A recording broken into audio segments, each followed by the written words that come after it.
It's a soothing symphony between the master, Ngidi Williamson, and the apprentice, Rachin Ravindra, for New Zealand in this big pressure semi-final on an absolute batting beauty in Lahore at 15. New Zealand find themselves at 87 for 1 after the loss of Will Young. Rachin Ravindra, their ICC ODI specialist, and Ngidi Williamson, the man of all seasons.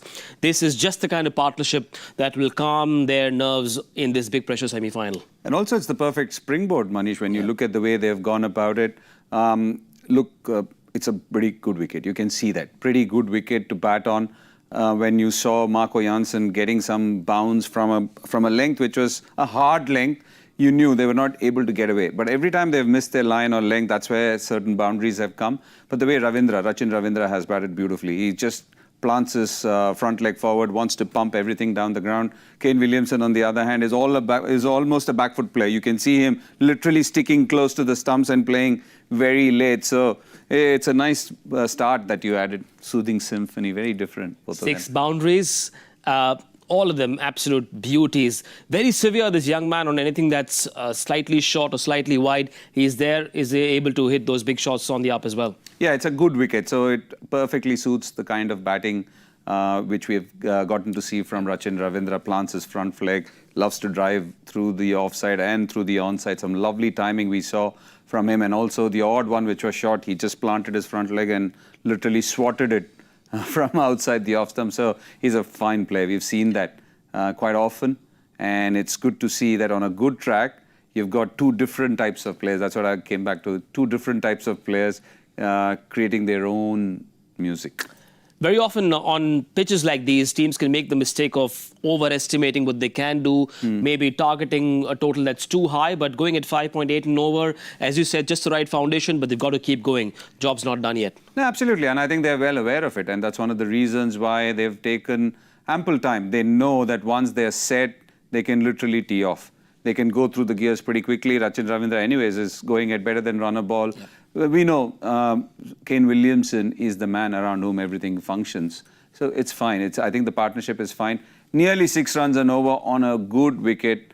I think ominous signs for South Africa if they don't pick up a wicket. 4 magic words. Runs on the board in a big semi-final. That could be the key, and this might end up being a very, very big toss to win for the Kiwis. Now, South Africa have used 4 bowlers. No spinner yet. Marco Jansen, a touch expensive. How do you reckon he's bowled? Has he been slightly unlucky because he's been hit for a lot of boundaries in those 4 overs? Look, a couple of edges as well over there when Marco Jansen bowled. Lungi Ngidi again has been pretty tight. Kagiso Rabada, you expect that from him.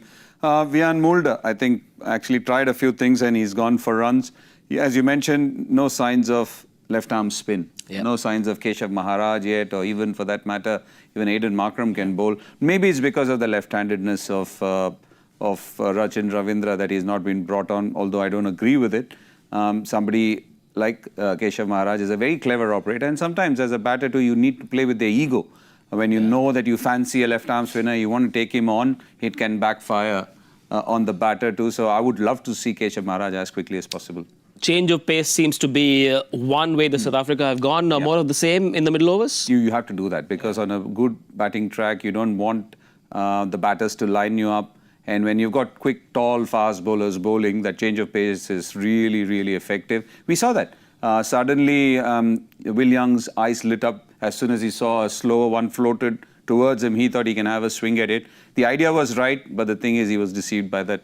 And that's one of the reasons why he lost his wicket. So definitely change of pace is key. Now, if these two keep going at this very pace at about 6 and over, at what point you reckon New Zealand should perhaps try and up the gear a little bit to make sure they're closer to 350 than to 300? I think once they are safe and secure around the 30th to 35th over mark, I think they can start teeing off. If you're around 200, around the 35th over mark, you've got 15 overs to play around with.